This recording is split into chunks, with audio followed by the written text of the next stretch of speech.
তো চলো অনেক দিন বাদে আবারও একটা লং ব্লগ নিয়ে চলে এসেছি। নমস্কার সবাইকে, welcome back to my channel. আমি প্রিয়া, আমার চ্যানেলে সবাইকে স্বাগত। আজ হচ্ছে শ্রাবণ মাসের তৃতীয় সোমবার। আজ আমি তোমাদের সাথে পুজো রিলেটেড অনেক কিছু শেয়ার করব। আশা করছি তোমাদের এই ব্লগটা দেখতে ভীষণ ভালো লাগবে। এই যে আমি আজকে সকালবেলায় ঘুম থেকে উঠে স্নান টান সেরে ঠাকুর ঘরে চলে এসেছি। আজকে আমি উপোস করব ভেবেছিলাম, কিন্তু নির্জলা নয়, কারণ নির্জলা উপোস আমি করতে পারি না। শুধু নির্জলা বলে নয়, কোনো উপোসই আমি করতে পারি না। আমার প্রচণ্ড মাথা ঘোরে, এমনকি সকালে ব্রেকফাস্টও যদি দেরি করে করি তখনও এমন হয়। কিন্তু এইটা আমি ওই মন থেকে চেয়েছিলাম যে নির্জলা করতে, কিন্তু আমি পারছিলাম না। আমার মনে হয় যেটুকুনি তোমার শরীর দেয় সেইটুকুই তোমার করা উচিত, কারণ ভগবানও চায় না যে ওনার পুজো করতে গিয়ে তোমার শরীর খারাপ হয়ে যাক। যাই হোক, এখানে আমার তোমাদের সাথে কথা বলতে বলতে মহাদেবের স্নানও করানো হয়ে গেল। তারপর এখন হঠাৎই আমার খেয়াল হলো যে আমি তো ভোলে বাবার পৈতেটাই আনতে ভুলে গেছি। মনটা একটু খারাপ হয়েছিল, তবে এখন আমি সমস্ত পরিস্থিতিতেই মানিয়ে নিতে শিখে গেছি। তো চলো এবার মেন টপিকে আসা যাক। তোমাদের সাথে আমি শ্রাবণ মাসে সবুজ চুড়ি পরার বেশ কয়েকটা ফটো শেয়ার করেছি, আর এই ভিডিওতে দেখতেই পেলে যে এখনো আমি হাতে কাচের সবুজ চুড়ি পরে আছি। তো শ্রাবণ মাসে সবুজ রঙের কাঁচের চুড়ি কেন পরে তোমরা অনেকেই হয়তো জানো না, বা না জানতেই পারো, সেটা কোনো বড় কথা না। আজ আমি তোমাদেরকে আমি যেটুকুনি জানি সেটাই বলবো।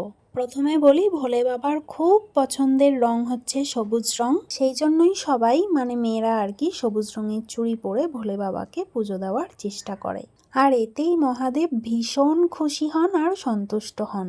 আরও নানান কারণ আছে। এক তো হলো এখন শ্রাবণ মাস আর বর্ষাকাল, চারিদিকে গাছপালা একেবারে সবুজে সবুজ হয়ে থাকে, আর প্রচন্ড বৃষ্টির কারণে সমস্ত দিক একেবারে ভরে ভরে সবুজে সবুজ হয়ে যায়। অনেকে সবুজ রঙের শাড়ি, জামা, চুড়ি এই সমস্ত পরে থাকে ওই মেলবন্ধন গড়ে নেওয়ার জন্য আর কি। এছাড়াও আরও অনেক রকমের কথা আছে, যেমন সবুজ রঙের শাড়ি, চুড়ি, চুড়িদার এই সমস্ত পরে বাবাকে পুজো দিলে তিনি তো সন্তুষ্ট হনই, তার সাথে সাথে মেয়েদের শরীর মন এসব সুস্থ থাকে।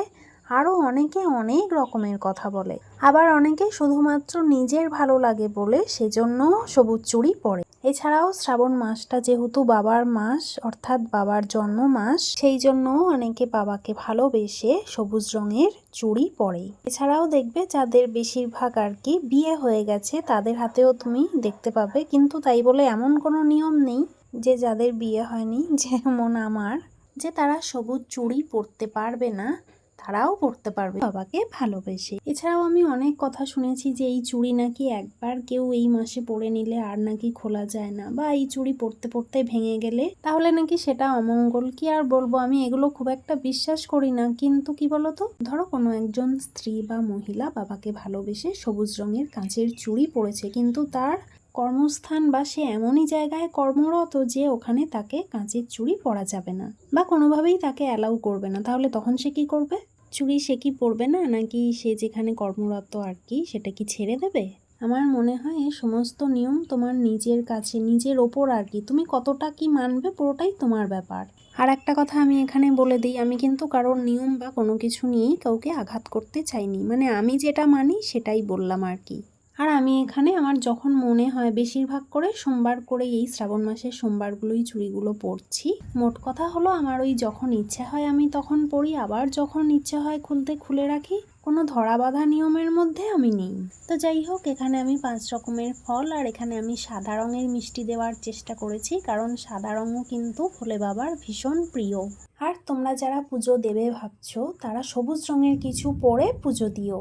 আমিও প্রথমে ভেবেছিলাম যে একটা সবুজ রঙের চুড়িদার পরেই পুজো দেবো, কিন্তু এখন যেটা পরে আছি ওটাও পরিষ্কার ধোয়াই ছিল, তাই ভাবলাম গ্রিনের বদলে অলিভ গ্রিনেই যখন কাজ হয়ে গেছে, বেকার বেকার আর চেঞ্জ কেন করব। আর এখন যে ক্লিপগুলো দেখছো এটা কিন্তু ভোলে বাবার স্নানের আগের ক্লিপ। যেহেতু ভোলে বাবাকে স্নান করাতে আমার একটু বেশি সময় লাগতো, তাই আমি আগে গোপু আর রাধাকৃষ্ণের সেবা দিয়ে নিয়েছিলাম, তারপর মহাদেবের স্নান করিয়েছিলাম। আর কারোর ধরো চুড়ি পরতে পরতে ভেঙে গেছে, ওই যে আগেই বললাম, এটাও তোমার নিজের ওপরেই।